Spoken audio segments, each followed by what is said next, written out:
নমস্কার বন্ধুরা, আপনাদের সকলকে স্বাগত জানাই আমার চ্যানেল নবান্নের সমাহারে। আজ আবারও আপনাদের জন্য নিয়ে হাজির হলাম আরেকটা নতুন রেসিপির ভিডিও। আজকে আমি আপনাদের সাথে শেয়ার করতে চলেছি রসমালাই। পুরো দোকানের মতন খেতে হবে, নরম তুলতুলে এই রসমালাইটা। আপনারাও বাড়িতে একবার বানিয়ে দেখবেন। আর আমরা কিন্তু কম বেশি সকলেই মিষ্টি খেতে খুব পছন্দ করি। বিশেষ করে এই শীতকালে নলেন গুড়ের রসগোল্লা, রসমালাই এগুলো যেন একটু বেশি প্রিয় হয়।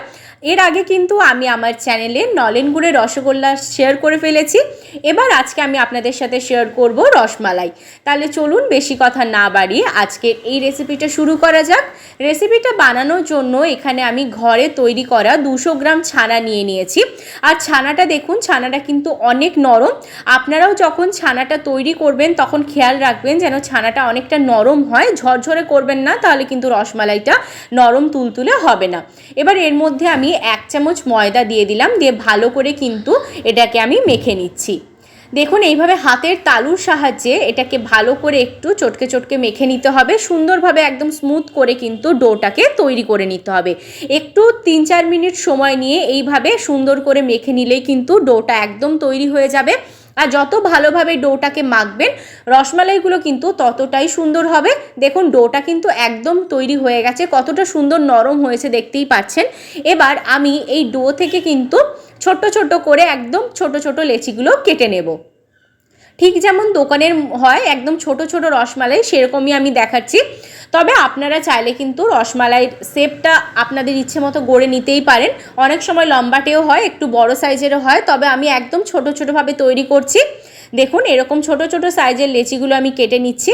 প্রত্যেকটা লেচি কেটে নেওয়ার পর আমি কিন্তু এই লেচিগুলোকে খুব ভালো করে গোল করে নেব। আর গোলটা করার সময় খেয়াল রাখবেন যেন কোনো রকম ফাটা না থাকে, একদম যেন স্মুথভাবে গোলটা তৈরি হয়। দেখুন খুব সুন্দরভাবে তৈরি হয়েছে। এই একই রকমভাবে কিন্তু প্রত্যেকটা আমি তৈরি করে নিচ্ছি। দেখুন প্রত্যেকটা তৈরি হয়ে গেছে। এবার অপর দিকে আমি গ্যাস জ্বালিয়ে কড়াই বসিয়ে দিলাম। তার মধ্যে আমি এখানে দিয়ে দিচ্ছি হাফ বাটি চিনি, মেজারিং কাপের হাফ কাপ। এবার এর মধ্যে আমি দিয়ে দিচ্ছি মেজারিং কাপ মেপে 2 কাপ জল।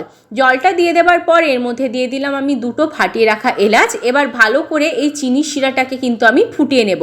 চিনির শিরাটাকে ওই 3-4 মিনিট মতো আমি ফুটিয়ে নিয়েছি। দিতে খুব ভালোভাবে কিন্তু চিনিটা মেল্ট হয়ে গেছে, ফুটে উঠেছে। এবার যে রসমালাইগুলো আমি বানিয়ে রেখেছিলাম সেগুলো কিন্তু এর মধ্যে আমি দিয়ে দিচ্ছি। এবার এইগুলো দিয়ে দেওয়ার পর এর মধ্যে এটাকে আমি 20 থেকে 25 মিনিট ভালো করে এর মধ্যে ফুটিয়ে নেব। তাহলে দেখবেন খুব সুন্দরভাবে হয়ে যায়। 25 মিনিট পর ফিরে এসেছি। দেখুন কত সুন্দরভাবে এগুলো ফুলে উঠেছে, ফুলে কিন্তু একদম ডাবল হয়ে গেছে। এবার এইগুলোকে কিন্তু একটা পাত্রের মধ্যে আমি তুলে নিচ্ছি। আর দেখুন কতটা নরম তুলতুলে হয়েছে। এবার অপর দিকে আমি গ্যাস জ্বালিয়ে কড়াই বসিয়ে দিয়েছি আবারও। এবার এর মধ্যে আমি দিয়ে দিচ্ছি দুধ। এখানে কিন্তু আমি 750 গ্রাম দুধ ব্যবহার করছি।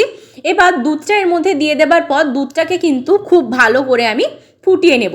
দেখুন দুধটা ভালোভাবে ফুটে উঠেছে। এই অবস্থায় এর মধ্যে আমি দিয়ে দিচ্ছি গুড়। এখানে কিন্তু আপনারা গুড়ের পরিবর্তে চিনিও ব্যবহার করতে পারেন। যেহেতু এটা গুড়ের সিজন সেজন্য আমি এখানে নলেন গুড়ের এই রসমালাইটা তৈরি করছি।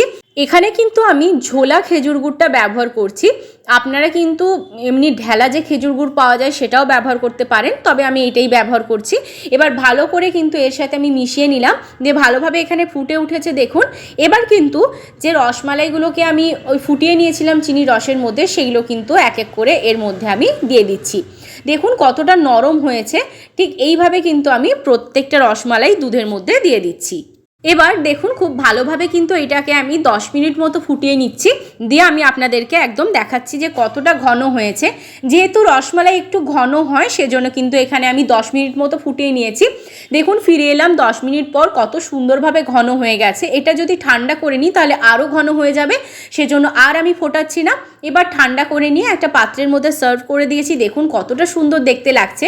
রেসিপিটা যদি আপনাদের ভালো লেগে থাকে তাহলে অবশ্যই লাইক, শেয়ার, কমেন্ট আর সাবস্ক্রাইব করতে ভুলবেন না। ফেসবুক পেজ থেকে দেখলে পেজটা ফলো করে দেবেন। আমার পরিবারের নতুন সদস্য হয়ে থাকলে অবশ্যই চ্যানেলটা সাবস্ক্রাইব করে দিয়ে পাশে থাকা বেল বাটনের অল প্রেস করে দেবেন। এবার দেখুন আমি রসমালাইটা আপনাদের একটু কেটে দেখাচ্ছি কতটা সুন্দর হয়েছে, কতটা নরম হয়েছে।